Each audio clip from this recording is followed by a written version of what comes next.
Hi, welcome to Chapter 15, Working Capital and Current Asset Management. So in this chapter, we're going to be talking about working capital and trying to get a better understanding of net working capital and how it's related to trading off between profitability and risk.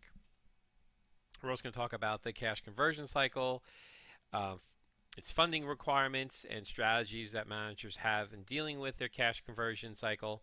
We're going to be talking about inventory management, different techniques, ideas, and concerns when trying to organize your inventory to the most profitable position of a company. We're going to talk about credit, uh, selection process, evaluation procedures, credit standards.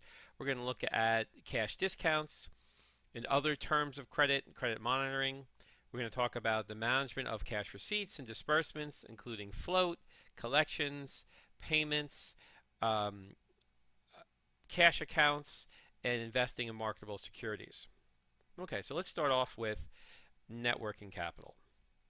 Now, you have this working capital is basically the oil in the engine. So we talk about cash is sort of the oil for a business. So the working capital is we're looking at um, basically the short-term financial situation. So we want to look at current assets and current liabilities. This is what makes up our working capital.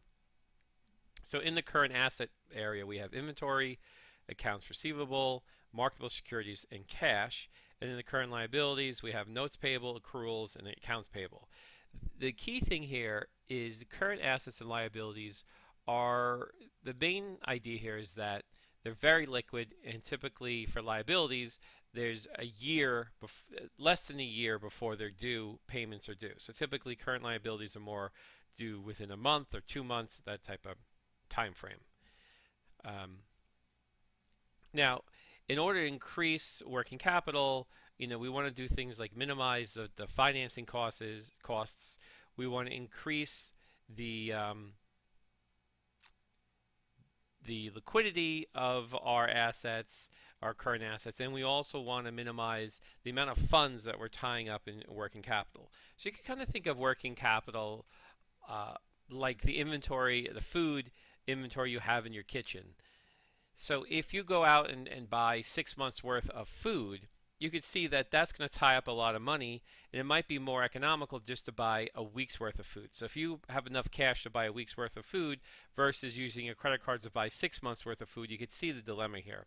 All the money you paid on your credit cards for the 6 months worth of food is going to be extra financing costs to pay that money up front to buy that food early. And then once you have that food, where are you going to store everything? You have to worry about spoilage, or you have to worry about you know, um, things going missing and not really being able to find what you need because there's so much inventory. So there's a lot of issues surrounding the best way of organizing the working capital. Now, when we talk about net working capital, that's strictly current assets minus current liabilities is what we call our net working capital. So $1,000 of current assets minus $500 of current liability gives us our net working capital of 500. So it's current assets minus current liabilities would be our net working capital. But working capital in general refers to our current assets and current liabilities. So let's look at the CFO, how they value working capital.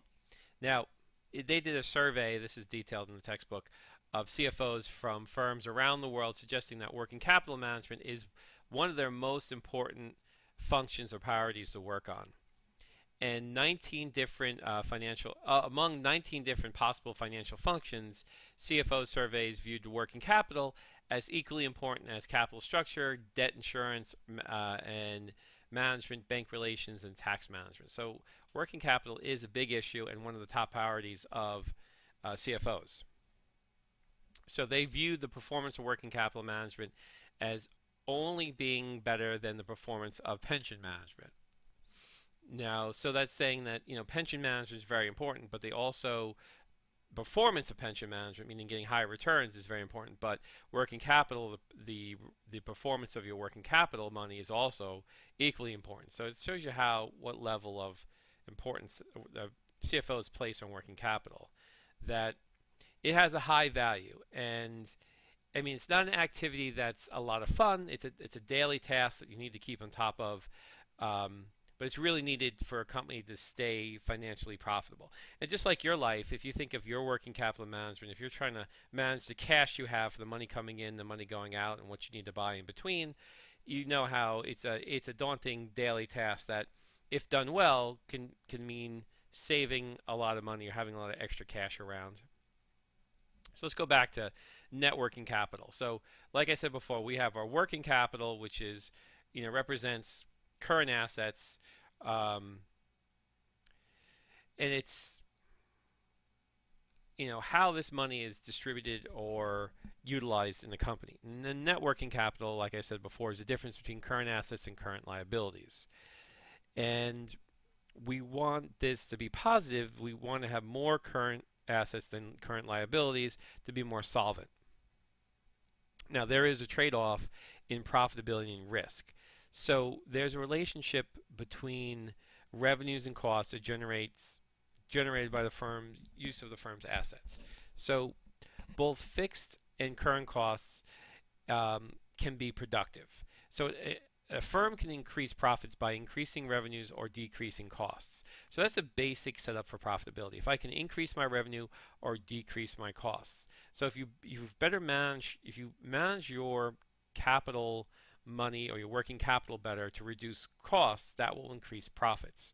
Now, risk is primarily in the realm of insolvency. So the probability that the firm will not be able to pay its dues, short term or long term, and then the company becomes insolvent. And once a company is insolvent and they're unable to pay what they owe, they are basically bankrupt or entity, which is very bad for a business.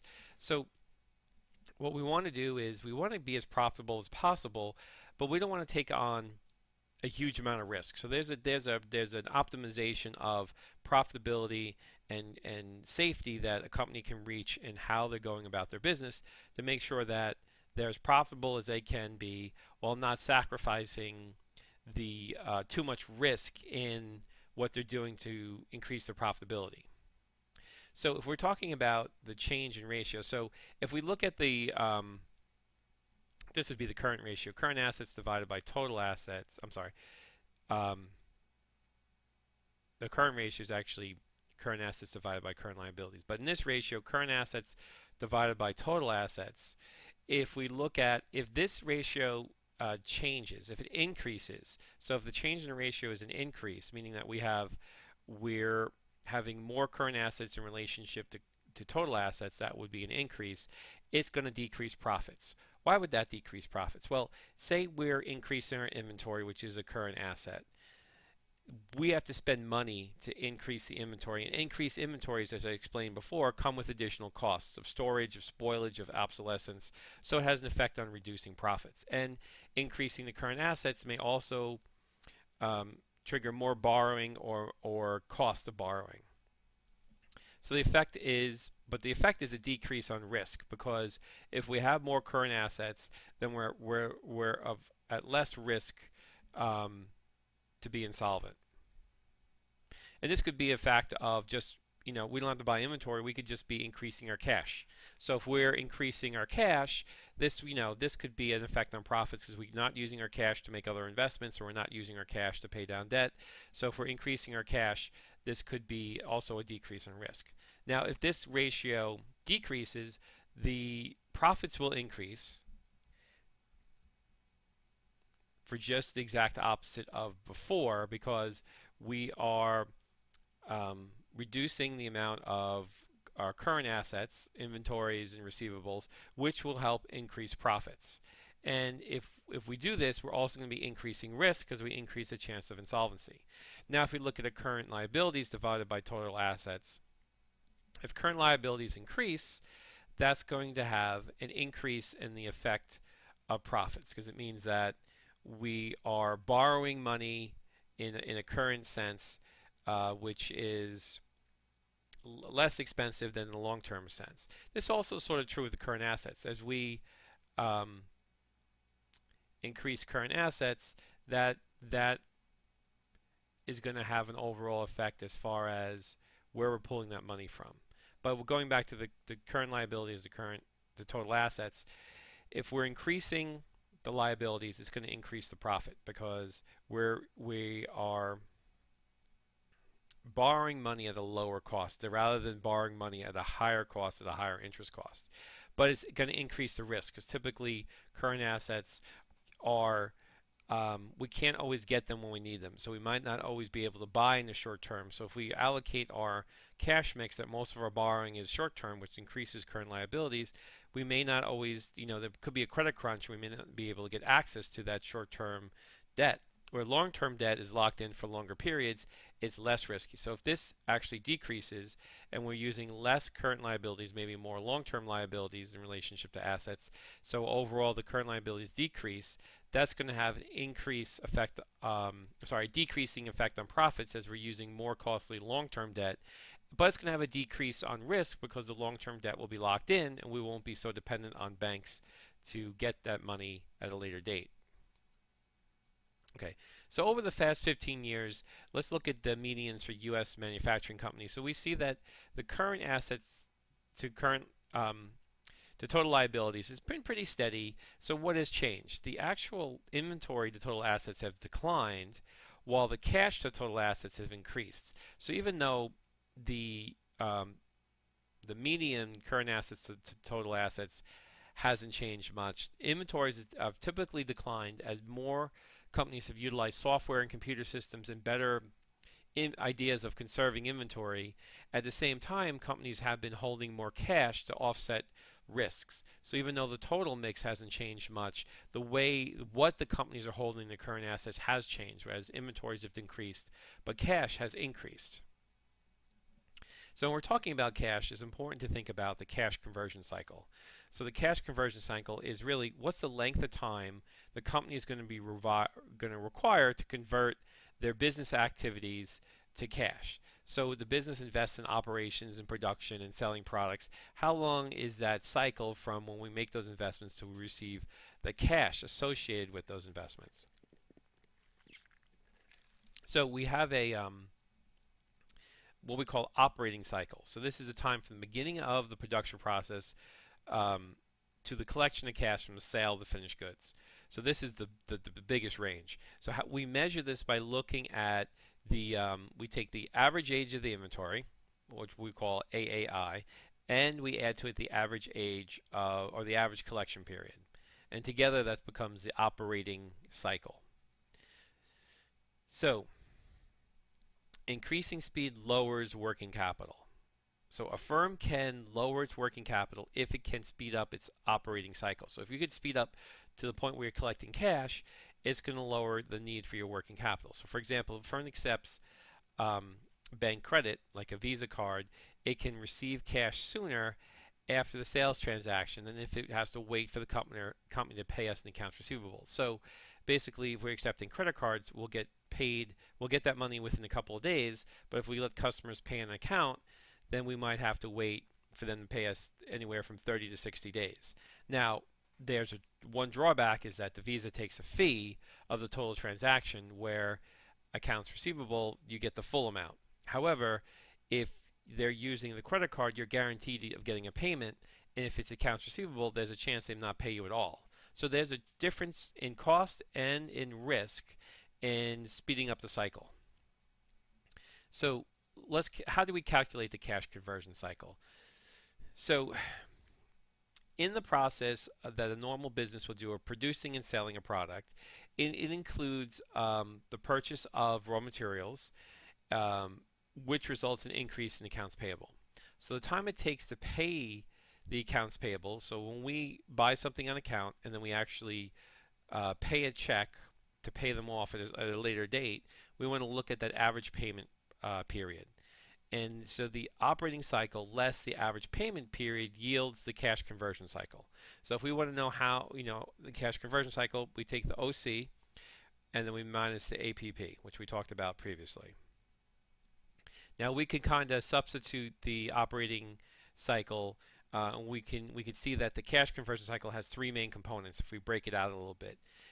So we take the average age of the inventory, we add to it the average collection period, and we subtract the average payment period, and that's the cash conversion cycle. Now if we look at it, and this is measured it can be measured in money or days, depending on how you're going to put the formula together. So if we look at this example, in 2012 annual report, Whirlpool Corporation reported that it had revenues of 18 billion, a cost of goods sold of 15 billion, accounts receivable of 2 billion, inventory of 2.4 billion. So if we look at it in a day scale, the operating cycle is 98 days. So that's from the purchase of the raw materials to the collection of the accounts receivable. Now, 58 days is the average age of the inventory before it's sold, and 40 days is the average collection period after it's sold but before we collect the money, and that's what makes up this 98 days. Now, if we subtract from it the average payment period on the raw materials, so we buy the raw materials but we don't pay for 89 days, then our cash conversion cycle is the difference between average age inventory plus the collection period minus the payment period, and we get a 9-day cycle. So there's 9 days where that's our cash conversion period. Now we could also do it in dollars. So if we take the inventory multiplied by the average age, see back here we had 58 days for inventory, 48 days for collection period, and 89 days for payment period. If we take the amounts of the inventory, multiplied it by the 58 days divided by 360, we get how much resources are tied up on a particular day. And we can do that. We can add the accounts receivable in there and subtract the accounts payable, and we get the resources invested in the cash conversion cycle are 700 million. So for this 9-day cycle, we're talking about invested resources of 700 million. What if we're able to improve that? So if we're able to improve that, let's see. I was just seeing if there's an example. But say we're able to improve that, and we could get by trimming off, shortening the average age of the inventory, or shortening the accounts payable, or lengthening the accounts. Shortening the accounts receivable, or lengthening the accounts payable. We might be able to reduce the amount of resources invested, and that'd be freeing up cash.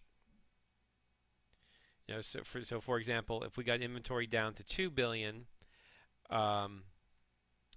plus the 2 billion for receivables, that's 4 billion invested, minus the accounts payable, it would get this amount invested, resources invested down to 0.3, which would be a $400 million change. This is in the millions, or in the billions. And that'd be money freed up for the company. So that's why it's important to look at the cash conversion cycle. So permanent funding requirements is a constant investment in operating assets resulting from constant sale over time. So that would be a more permanent funding requirement. That means that, it's sort of business as usual every day, 365 days a year, with a constant funding requirement. Now, seasonal funding requirement are for those businesses that have a more seasonal mix, where things are varying over time. So in the permanent funding, it would mean that, say we're going back to this example, this 700 million, on any particular day during the full year, we need 700 million in funding.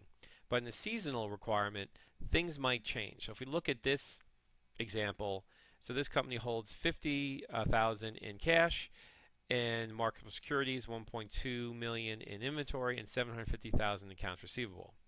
So the business is very stable over time, so its operating assets can be permanent. So in addition, their accounts payable of 425,000 is stable over time. So thus, the permanent investment in this company in operation of assets is 1.6 million, which is 50 plus 12 plus 75 minus 425. Now, if we look at a different example, so that would be a more permanent. If we had a different example where there's a seasonal fluctuation over time, we could see that the minimum, this red line would be the minimum needed over time. So in the different seasons, there could be more money total invested at a higher peak season and lower amount of money needed to funding requirement in the slow season. So if we're revving up to a peak season, maybe it's a summer business like selling pools, a lot more money is invested in inventory and accounts receivable and accounts payable during the peak, but when the seasonality retreats, maybe you only need a small amount of invested, down from say 1.2 down to 35. So that could be a significant difference. And so it just means that the funding changes as the seasonality of the business changes. And most businesses have some seasonality involved in them. So with the cash conversion cycle, you can take an aggressive or conservative seasonal funding strategies. So an aggressive funding strategy would be funding most of your requirements under short-term debt, and its permanent requirements more with long-term debt would be more aggressive. A conservative would be funding um, the seasonal and the long-term both with long-term debt. So the seasonal and permanent requirements are both funded with long-term debt. So what makes this um, aggressive versus conservative is that long-term debt is at a higher rate than short-term debt, but short-term debt is more risky. Since short-term debt is more risky, when we have more short-term funding, we consider that more aggressive. So in this example, there's a permanent funding requirement of 135,000. So this relates back to this chart. This 135,000 here. So this is the company in this chart is what we're talking about in these numbers. So the permanent investing of 135,000 in operating assets and seasonal funding requirements can vary between 0 and 990,000 with an average of 101,000. So if they can borrow short-term funds at 6.25 and long-term funds at 8% and can earn 5% on the investment of any surplus balance by investing it in a security, a marketable security, then we can actually calculate the annual cost of aggressive versus conservative behavior. So in an aggressive behavior,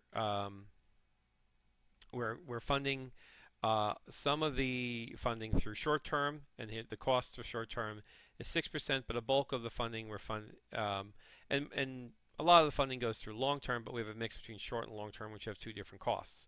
So we figure out the cost for either. We have no real surplus, so we find the total cost of aggressive strategy is 17 million, and that's the lending costs.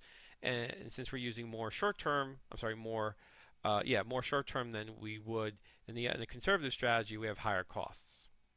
And if we did a conservative strategy, meaning that we wouldn't use any short term, but we use all long term, then we're going to have a higher financing cost. But we might have a surplus in the months where the business is slow. We'll have a cash surplus that we can invest at 5%.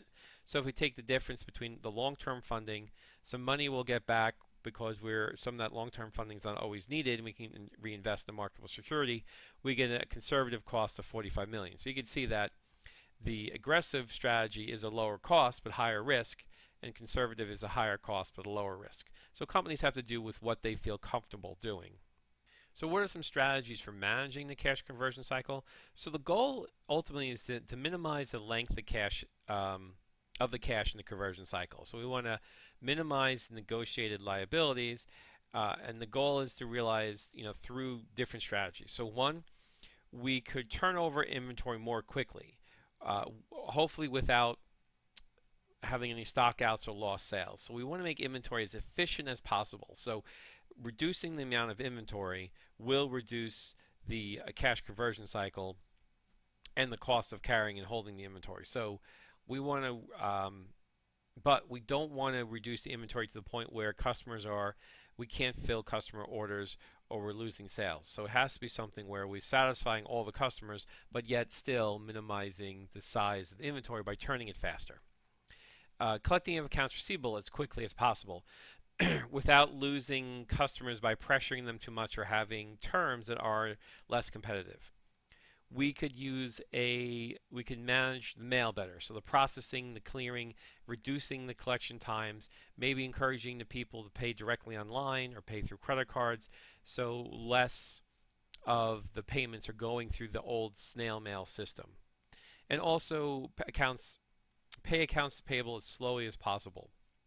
So, really trying not to pay things too late, but finding that period where you can pay later than 30 days without any consequences of upsetting your supplier or getting a bad credit rating. Now, inventory management is a key piece of managing a company. So specifically companies that have a physical product.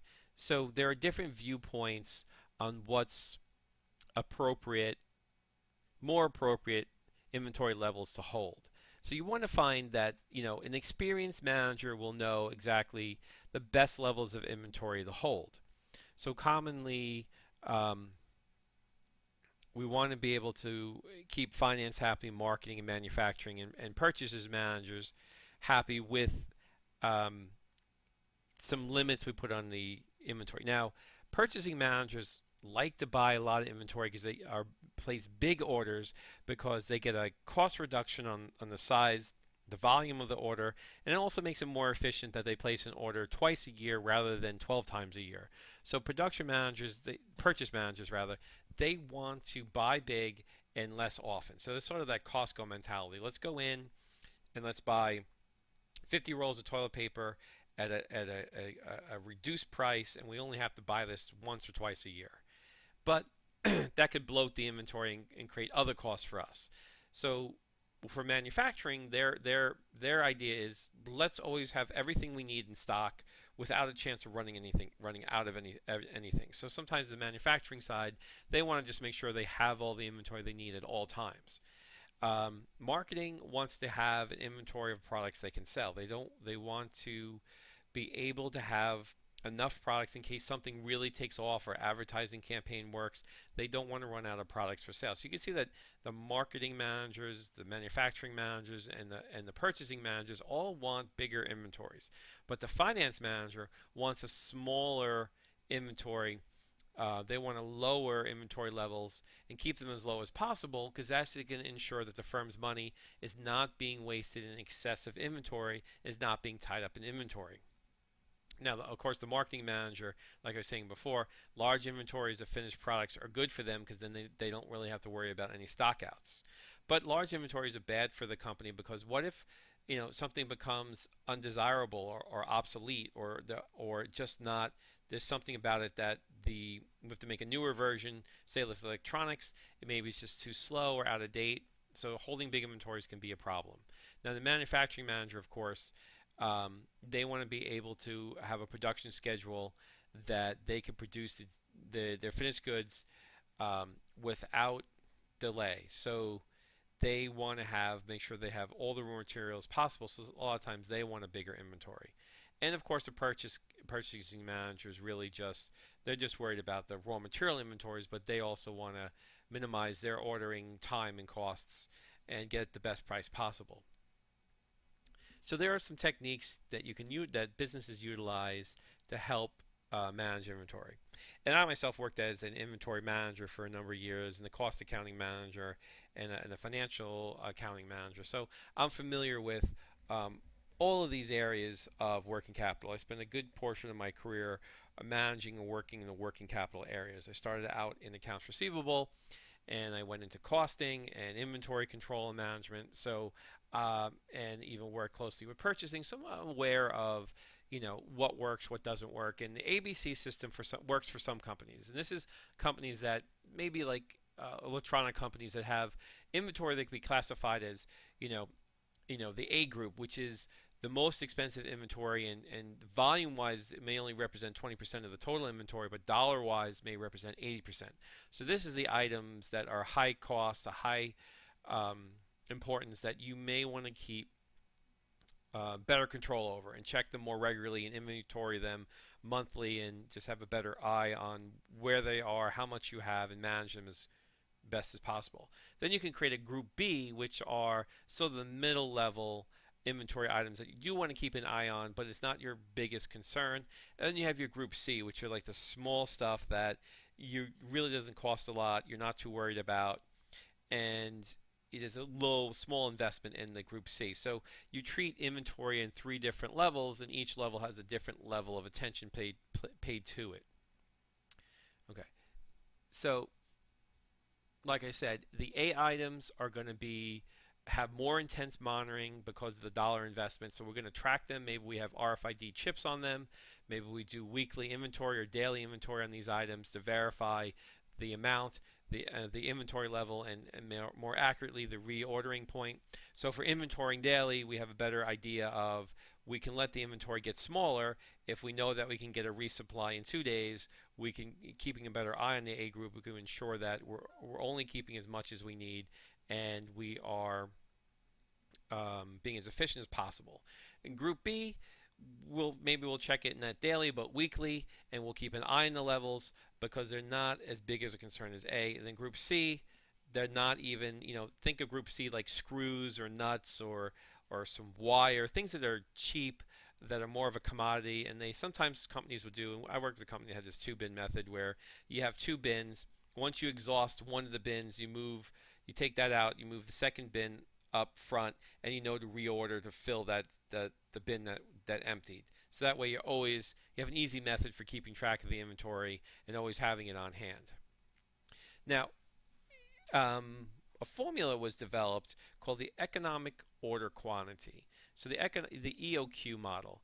So for the large dollar investments in A and B groups, a better method of inventory is always appreciated. So this economic order quantity is a method that can be used to determine the inventory item's optimal order size, and which is a size that minimizes the total carrying costs and ordering costs. So the EOQ model is an appropriate model for A and B group items. Now, it assumes that all relevant carrying costs of inventory can be divided into ordering costs and carrying costs. So ordering costs are the clerical costs of placing and receiving an inventory order. So there's costs associated with people to actually place the order, receive the order, and stock the order. And then the carrying costs are the variable costs of holding the unit in inventory over a specific period of time. So maybe you're ordering ice cream for a store, and if you have to have more freezers to hold more inventory, the freezers cost money, and the electric to refrigerate these freezers cost money. So you could see that the carrying costs are important too. So that's a consideration. So the EOQ model analyzes the trade-off between ordering costs and carrying costs to determine the order quantity that's going to minimize the total inventory costs.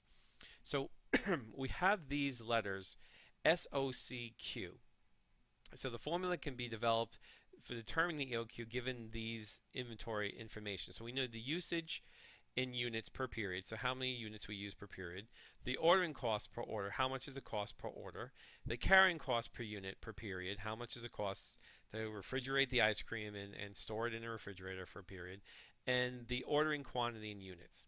So the ordering cost can be expressed as the product of the cost per order and the number of orders. Because the number of orders equals the usage during the period, that can be divided by the order quantity, or S divided by Q.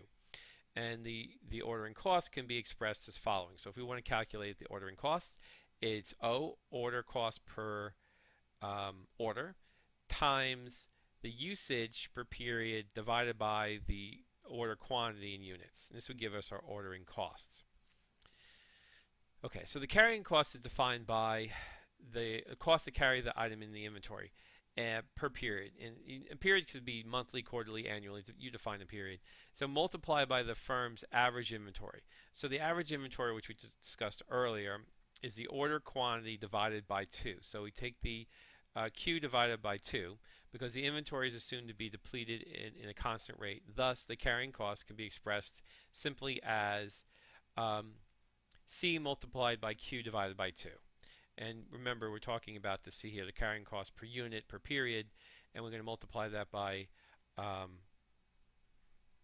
the average inventory is the order quantity, which we're going to say is Q divided by 2.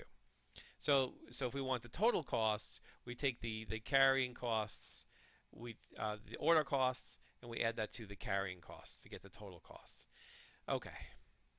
So now, because the EOQ is defined as an ordering quantity that minimizes the total cost function, we can solve the total cost function through this EOQ equation. And this is the resulting equation. 2 times S times O divided by C. So if we go back, carrying costs, ordering costs, and usage is what we're going to use here. And we divide that by, we're going to find the square root of that. So let's just step back and do a personal example. So this person is trying to decide whether it's to buy a conventional car or a hybrid car, which would be the most effective. So they're going to keep either car they choose for 3 years, and um, they expect to drive at 12,000 miles in those years. So they will use the same dollar amount for financing, repaid under the same terms for either car. So identical repair costs. So everything's the same, and it's over a 3-year ownership period. And let's assume the trade-in value of the cars are equal at the end of 3 years. So both cars use regular unleaded gas, and we'll estimate the cost on average to 3.20 per gallon. So over 3 years, here's the data. The total cost for the conventional versus the total cost for the hybrid, and the average miles driven. So if we do the conventional car, 3 years at 12,000 miles divided by 27 miles per gallon times $3.20 per gallon, we get 1,333 gallons at $3.20 per gallon, or a cost of 4,267. For the hybrid car, we're just changing the miles per gallon here in the formula, and we get a total of 2,743. So now if we look at the cost, so we pay the hybrid costs $2,800 more to buy than the conventional car, but the savings is only $1,500. So we'll see that for a 3-year period. So ignoring the difference in timing and strict economic basis, they should buy the conventional car because the $2,800 marginal cost of the hybrid car does not make up for the fuel economy that it saves. So that's just a typical example that we look at. Okay, so let's move into our next area, the reorder point. So the point at which to reorder inventory is expressed as days of lead time times daily usage. So we want to look at the days of the lead time. So what is lead time? It's the amount of time it takes to order something before you get it. So say you're buying something on Amazon, say you need cat food on Amazon, and you're going to run out of cat food in 3 days, and it takes 4 days between order and delivery. You want to make sure that you order a day before you run out of food, and that would be your reorder point. So because lead times and usage rates are not precise, most firms will hold what's called a safety stock, and that's some extra inventory to give a wiggle room in case there's a delay or a holiday that may stretch the reorder point out an extra day or two. So the safety stock may be 1 or 2 days of safety stock, but a reorder point is an easy way to figure out when you should reorder an item. Okay, so let's put some information in this EOQ model and calculate it. So Max Company, a producer of diningware, has a group of inventory that is vital for production, and this item costs $1,500, and Max uses 1,100 units per year. So Max wants to determine its optimal order strategy for the item. So to calculate the EOQ, we need the ordering costs per order, which we're going to state at $150, and the carrying cost per unit as $200. So if we take 2 divided by the 1,100, which is the units they're going to use per period, times 150, which is the ordering costs, and we divide that by the carrying costs, we come out with an economic order quantity of 41 units. So this is the amount that they should reorder based on these inputs, would be the optimal amount to reorder for this inventory. Now, if we look at the reorder point for Max, let's assume that they operate 250 days a year, because they're not operating on weekends and holidays, and uses 1,100 units of this item and the daily usage is 4.4 units, which is 1,100 divided by the 250 days of operations. If the lead time is 2 days and Max wants to maintain a safety stock of 4 units, the reordering point of the item is going to be the 2 days times the 4.4 daily usage plus the 4 units they want to have in safety stocks, which gives us 12 units. So this would be our reorder point. So orders are made in whole units, so we'd round this up to 13. So when the inventory falls to 13 or below, we know to reorder. Okay. So this is going to end part 1 of chapter 15. I will post part 2, which you will see posted right below part 1 on the playlist.